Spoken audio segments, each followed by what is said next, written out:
Welcome back, my fiendish friends. We are delighted to have you joining us once again for another thrilling episode of Shadows of Prophecy. Brace yourselves for a journey full of magic, adventure, and spine-tingling horror as our heroes delve deeper into the truth of their reality and begin to unravel the mysteries surrounding the void. So, grab your favorite snack, get cozy, and prepare yourselves as we embark on this exciting journey together. Today, we are joined by Dan, Chris, Russell, and Kai. And as we immerse ourselves in the shadows of prophecy, do be warned, for this tale explores the darkest corners of the human soul and psyche, where the line between good and evil is blurred, and unspeakable horrors linger in every shadow. Our story is not for the faint of heart, for it will not only bring us to mysterious lands, but have us walk down treacherous paths with unforeseen dangers, as our heroes, who are not always virtuous, confront villains who are not always wicked. As the prophecy unfolds and the fate of the world hangs in the balance, only one thing is certain. Nothing is as it seems. So, stay sharp, ready yourselves, and we might just make it through this together as our heroes continue to pull back the veil. Shadows of Prophecy is a Dungeons & Dragons actual playcast with violent themes and adult language. Listener discretion is advised.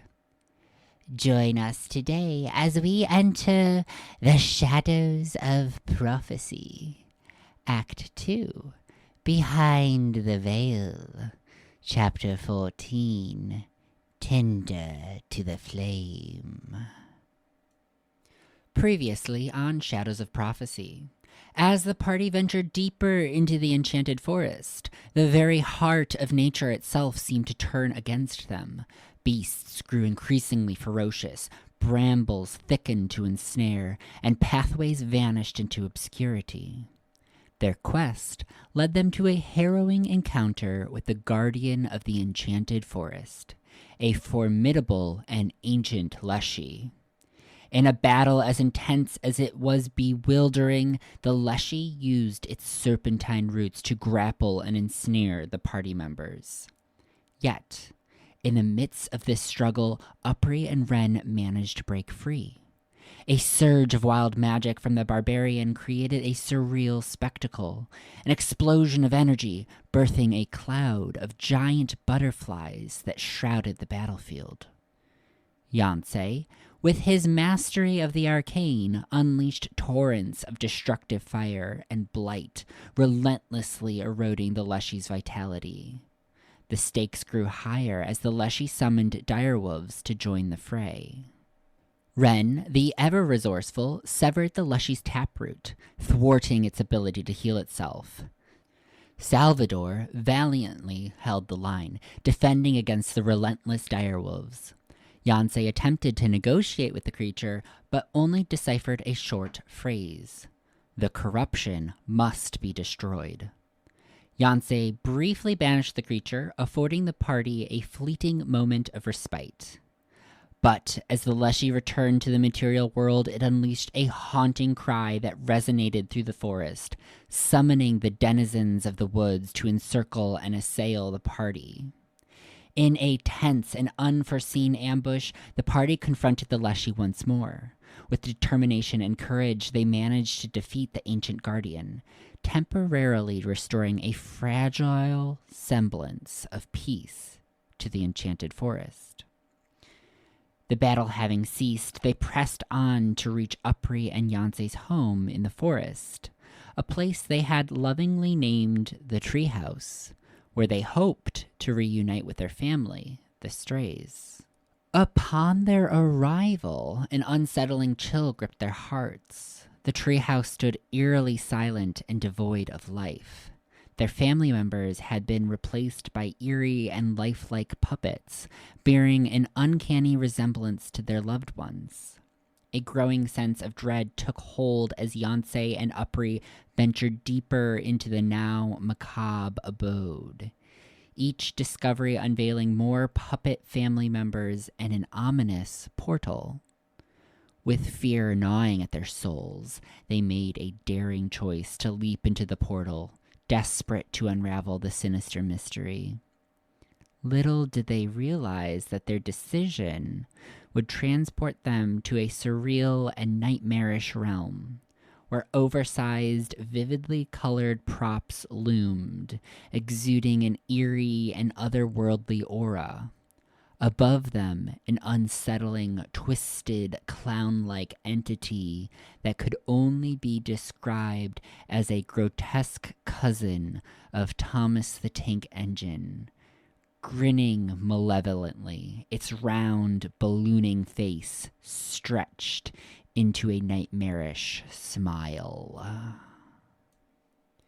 In the shadowy recesses of your subconscious, where your darkest fears and desires are born, are the fragments of fractured reality. Are you certain that the boundaries between dreams and wakefulness are as clear as they seem? For are you not the architect of your own delusions? And are they not the mirrors reflecting the darkness that you are so desperate to deny? Record scratch. Okay, so here's the thing. We lost this episode, like, forever. You can thank the perfect storm of this 7-day VOD policy and my current burnout brain. So, we're going to do our best to recover what happened and piece together the story for you all. So, here it goes.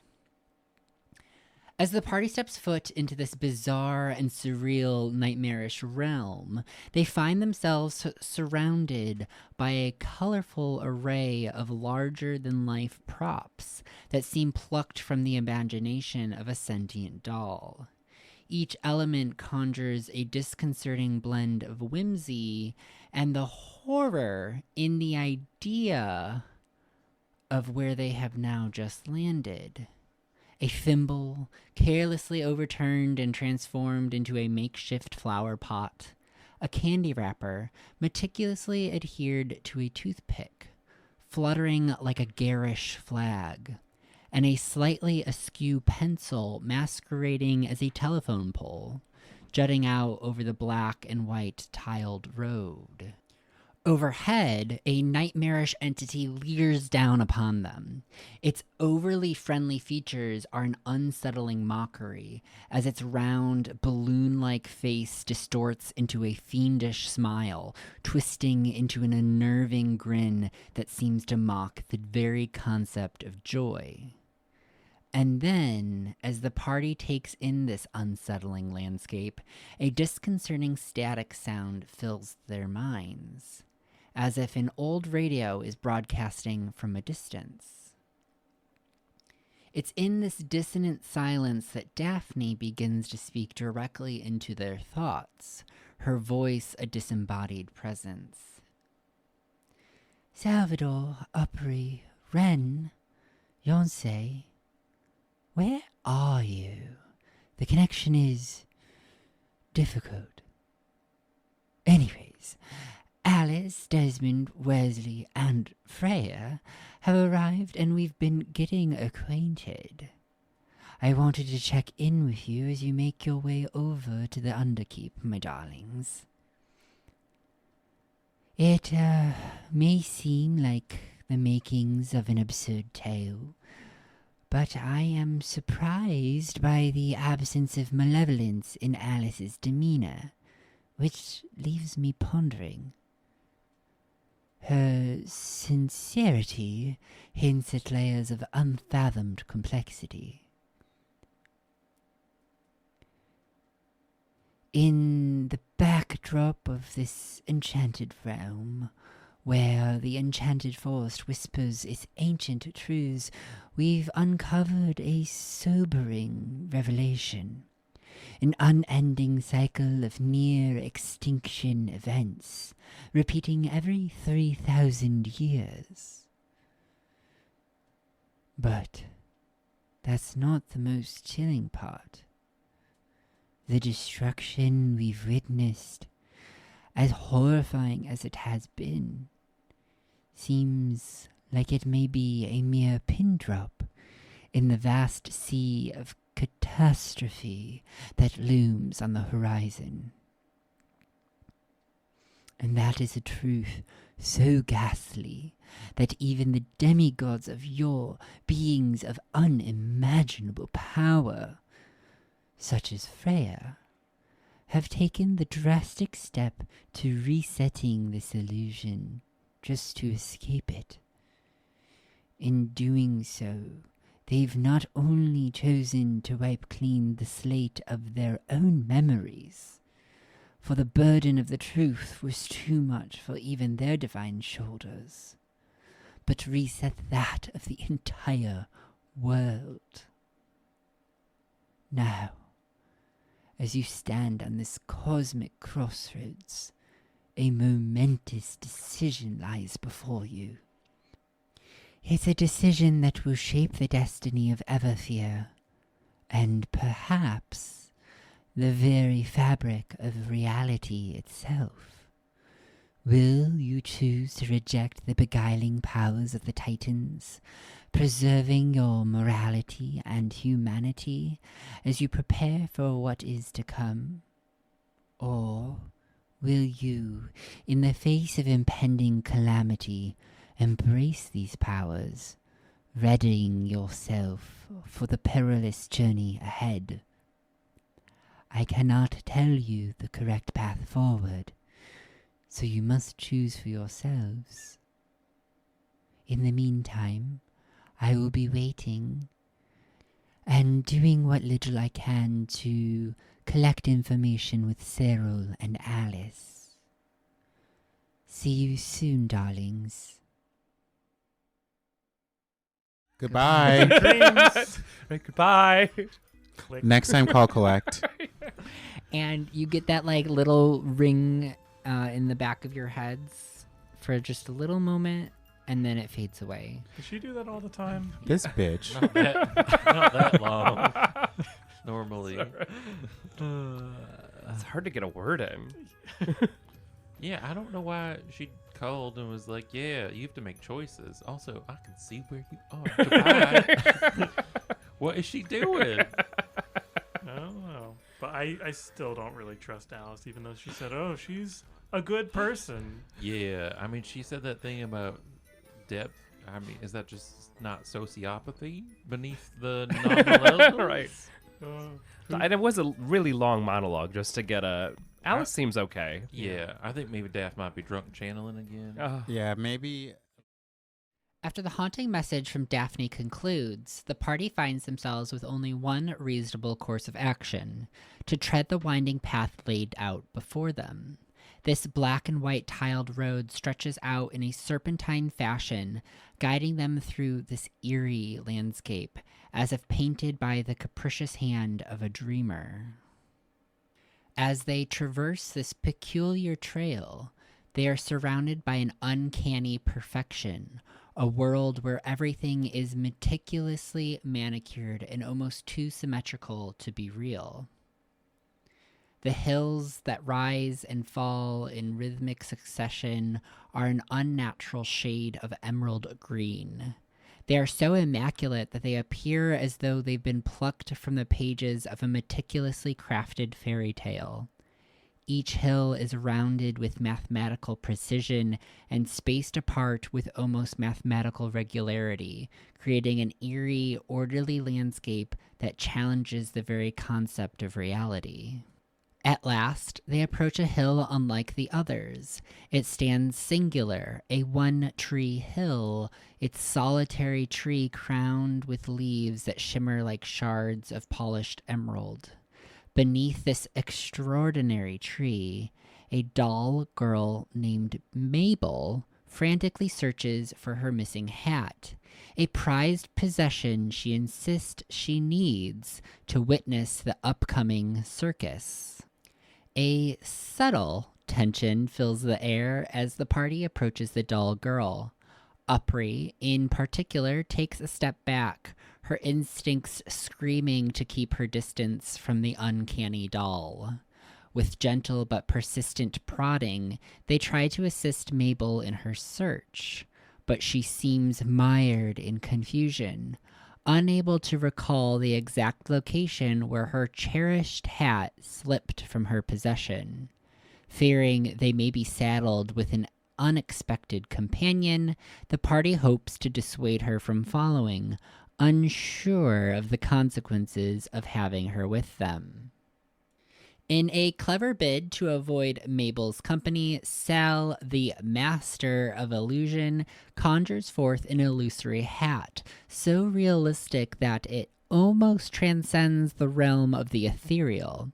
With a wave of his hand and the recitation of an incantation, he breathes life into the illusion, making it tangible and solid, using his powerful soul spell abilities. So I'm gonna ask Mabel to holy fuck. I'm gonna ask Mabel to describe in detail what this hat looks like. I know the general size. Is it made out of straw? Is it made out of velvet? It's purple? What type? And I try to the best of my ability to use prestidigitation to make that hat as it would appear. Beautiful. And then I'm going to use manifestation of the mind to turn that illusion, which I am aware of, into an actual non-magical physical object. It is slightly darker. It is 5 degrees colder, and it disappears after a certain amount of hours. So, hopefully, the circus is less than 4 hours away. And I have to do. So this just happens, and I have to do. I have to do a wisdom saving throw to make. Otherwise, I lose complete memory of all hats. What is this unhinged nonsense? This is Shadows of Prophecies. The trick is so convincing that Mabel's eyes light up with gratitude, and she eagerly accepts her new, albeit conjured, hat, leaving the party free to continue their journey without the burden of an additional, potentially problematic companion.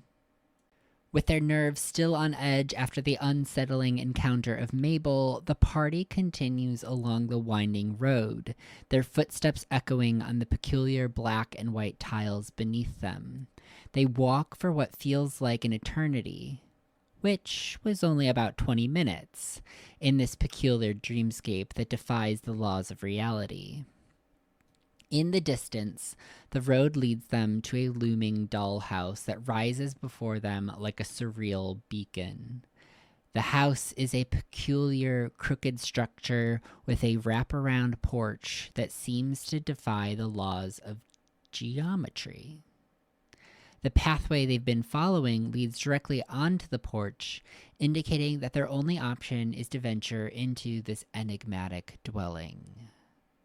As they cross the threshold and step inside, the world undergoes a profound transformation. The colors drain from their surroundings, turning everything into a sepia-toned world reminiscent of a vintage photograph. The very air seems to hum with nostalgia, carrying the subtle scent of an antique shop and a whisper of forgotten times. As the party explores the sepia-toned world within the dollhouse, they are suddenly serenaded by the sweet, melancholic melody of jazz. You hear the scratch of a record as jazz music starts to play upstairs. Wait, so French doesn't exist in this world, but jazz does. You know what? Yes. I like that. Well, in this liminal universe, Yeah. Where there's plastic. Beyonce starts scatting. Doo-wop, doo-wop, skibidi-doo, bop, bop. This is some strange music. I kind of like it. Mm-hmm. Yeah. It's Nice soulful. and brassy. Sounds like it was made by some hip people. From a theory perspective, it's very strange compared to the music that we listen to on a regular basis, at least in the city.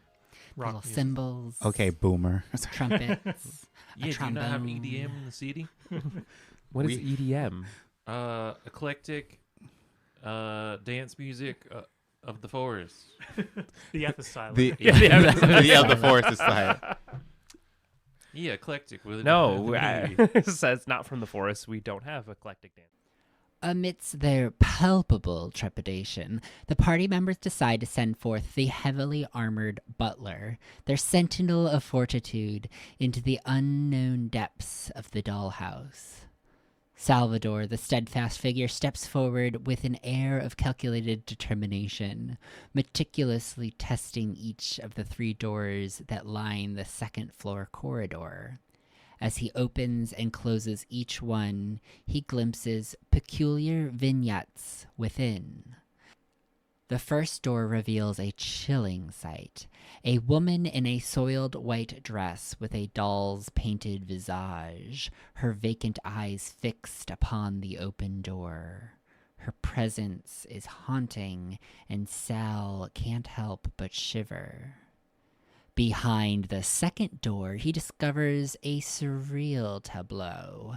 A seemingly perfect nuclear family of 4, their faces eternally frozen in painted smiles. They are in the midst of having their photograph taken by an old flashbulb camera, a moment of frozen joy that appears anything but. Upon opening the third door, Salvador finds himself in the midst of a solo dance performance. A man, seemingly lost in his own world, twirls and whirls to the hauntingly beautiful strains of a jazz record. His movements are ethereal, but they send a shiver down Sal's spine. Ren, watching from the hallway, can't bear to see Sal mimic the eerie dance of the doll-like man. He pulls Salvador back and gently closes the door, sealing the disconcerting scene behind it. Their discussion seems to deflect their current reality as Ren starts to reminisce about the lively karaoke nights that used to light up the evenings of their hometown of Lark's Perch. It's a momentary escape from the uncanny world around them, a shared memory that grounds them in their common humanity. As they contemplate a fitting name for Desmond Freya Wesley, a playful suggestion arises, calling them the Triplets, or perhaps the Olsons, in reference to the enigmatic nature of the 3 pieces. With lingering confusion, Chris muses about the disorienting layout of the S-shaped tiled pathway, which added to the perplexing nature of the dollhouse. Still, the party members eventually decide to exit the house, their hearts heavy with what they've witnessed. As they step back into the world outside this haunting house, the dollhouse seems to heave a faint sigh, as though relieved to release them from its haunting confines as the color returns to the world around them. A few cautious steps further down the winding path brings the party to a peculiar sight. A caravan of downtrodden peasants trudging along behind a ramshackle wagon. This wagon, drawn by wooden horses on equally rickety wheels, rumbles through the landscape. Its inhabitants, cloaked in meager and threadbare clothing, their faces carved by the weight of the world, etched with the struggles and hardships of a lifetime. In an attempt to blend in with the dull inhabitants of this strange realm, the gang surreptitiously trails behind the procession, each member moving with a calculated air of inconspicuousness. Amidst this curious company, Yancey, ever the charismatic soul, takes the opportunity to engage in a brief yet light-hearted exchange with a small child puppet. With a twinkle in his eye, he playfully inquires, "Is your daddy single?" The child's eyes widen with innocence, offering a fleeting moment of pure childhood in this unsettling world. Suddenly, as the group continues their concealed observation, a calamity strikes. You hear a crack of wood as you see the caravan wheel snaps off. It crashes down, and the crowd of people just in unison goes, "Ah!" Oh! Yancey's like, what? And then you just hear a murmur of voices. "Oh no! What are we to do? How will we make it to the circus?" Does anybody have mending? I do have mending. Go. Does anybody have any tools? No, we don't have tools. All we have is food. Oh my. Well, I'll see what I can do. Thank you, kind sir. How will we ever repay you? Russell is I feel like Aubrey's like crying in the back. She just has the Florence Pugh frown up the whole time. Luckily, Salvador has been saving a particular spell for this peculiar moment. Picked up the wheel and I'm pantomiming hammering it. All And right. I'm making the noises with my mouth. Going, boom, boom, boom. And this is when beatboxing was created in the world.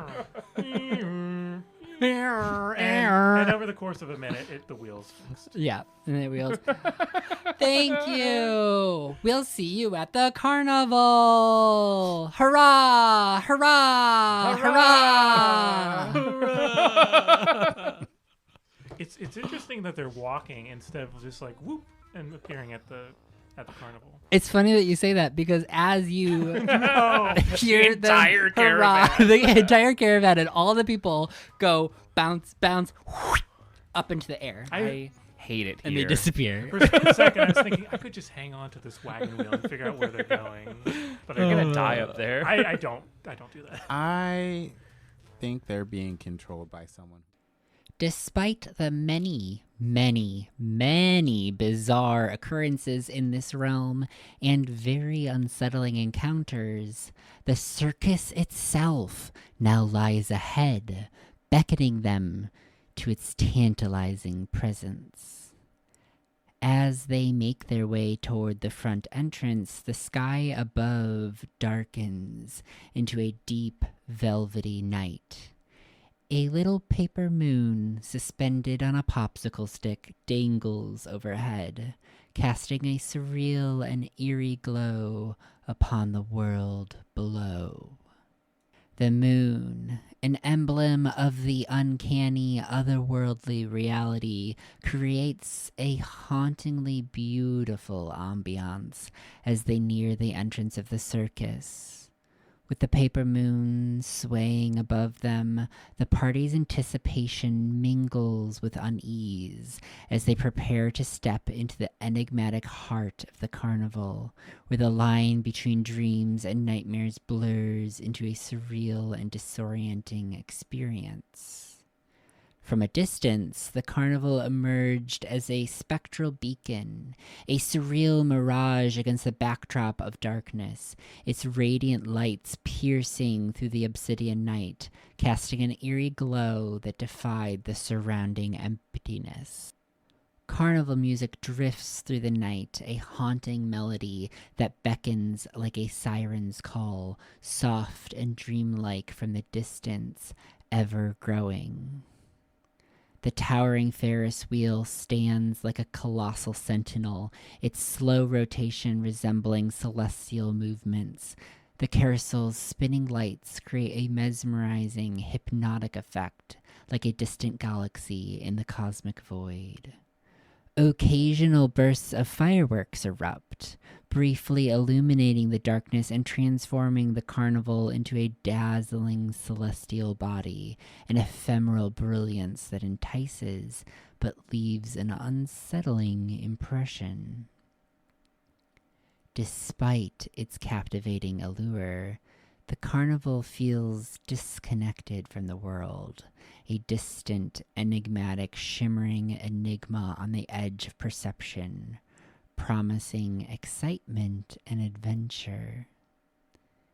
And as the party approaches the lively carnival's entrance, the atmosphere takes on a surreal and captivating quality. The grand archway, adorned with neon lights and whimsical decorations, stands tall and imposing, resembling a portal to another realm. Twisting columns covered in shifting, vibrant patterns create the illusion of an ancient and mystical temple entrance, inviting them to explore a world of wonder. A wrought iron gate, intricately designed with patterns and swirls, creaks open with an eerie sound as visitors approach, granting access to a hidden realm. Above the gate, a marquee proudly displays the carnival's name in illuminated letters. Carnival Malachi, Director of Fun. The pathway beyond is lit by oversized glowing mushrooms, casting eerie, elongated shadows that create an otherworldly atmosphere. Stepping inside, the air is filled with the enticing scents of cotton candy, sizzling treats, and a faint hint of incense. Laughter and carnival barker calls echo in the background, blurring the line between fantasy and reality. But as they enter the carnival, a growing sense of unease washes over them. Amidst the lively atmosphere, they notice something deeply unsettling. They are in a wave of more grotesque puppets, with porcelain faces, glassy eyes, and puppet-like movements, controlled by unseen forces above. Their voices lack human warmth, and their scripted interactions, persistently encouraging participation in the carnival's offerings, create a surreal and eerie ambiance that blurs the line between reality and the uncanny. The eclectic array of puppets includes paper dolls, porcelain dolls, hand puppets, marionettes, and even an animatronic bear, Barker, that adds to the carnival's eeriness. A rude child's abrupt collision with Yancey leads to a heated exchange, punctuating the surreal experience. The carnival presents itself as an exuberant smorgasbord of delights. A cotton candy that turns out to be beautiful, colorful cotton, fairway games, a towering Ferris wheel, and naturally a circus tent. While prowling the carnival grounds, Upri's keen eye spots what appears to be her brother Senin's distinctive green headband, setting the group on a quest to reclaim it. Their journey takes them to a ticket exchange where they are astounded by the high cost of a soul shard. To outsmart the carnival's strange pricing system, they persuade the animatronic bear Barker to reveal the secrets behind its use and coax it into relinquishing a shard. Ren skillfully triumphs at a game of skee-ball, winning back the coveted headband. However, the carnival's twisted nature begins to reveal itself as Upri believes she has spotted another puppet family member being forcibly dragged into another tent. Desperation prompts her to flip over a tent in search, and in a surreal twist, she is abruptly seized by a guard and ascends vertically into the sky, disappearing from sight. Yancey follows suit, vanishing as he is yoinked away, and Ren is also whisked away from Sal's grasp. Left on his own, Sal turns to the bizarre animatronic bear, Freddy Fazbear, to inquire about their mysterious destination. "Oh, they're going to No-No Land," Freddy proclaims. Faced with no alternative, Salvador delivers a defiant punch to Freddy's face and snatches a handful of cotton candy on his way out. Each member of the party is transported to their own dark, silent chamber within No-No Land, where an unnamed puppet plays with Yancey's emotions, delivering a cryptic warning and subjecting them to a pair of sharp slaps. Sal, on the other hand, manages to seize the hand of person number 46 before facing the double slaps, while Ren skillfully avoids this unusual form of punishment. In her personal realm within No-No Land, Upray is subjected to a harsh reprimand by the director for not adhering to the carnival's mysterious rules, adding an extra layer of complexity and intrigue to their current predicament. Oh, but it should be so obvious, shouldn't it? You just have to play by the rules. This is your one warning. You are in my domain, Upray. Please do behave yourself. Yes. And if you have any questions, just ask your friends. They'll be able to fill you in on the details. Are you saying I'm the dumb one? Every story needs its full Upray. Oh, damn. You play the part Fuck this so bitch up. well. Fuck this bitch up. Toodaloo. And you feel the floor drop out, and you are free falling. You see the light coming, and you decelerate, being placed back on the ground. Upon their sudden and disorienting return to the ground, Ren and Sal are inundated with a flood of questions about the enigmatic concept of souls. Yay! The party's relentless curiosity drives them to explore every possible means to outwit the system, seeking to acquire more soul shards. However, their attempts to coax the remaining puppets into relinquishing these precious fragments prove futile, leaving them with no alternative but to embark on an introspective journey into their own inner selves. With a renewed sense of determination, the party embraces the carnival's challenging games. They play the ring toss game, vying for a spoon, similar to the one Yancey once hurled at Alton in response to a particularly nasty prank. A piece of silverware imbued with personal history and significance. Next, they approach a duck pond game, with the prize being Nim's cherished family photo, a memento previously entrusted to Upray. The attendant explains the rules.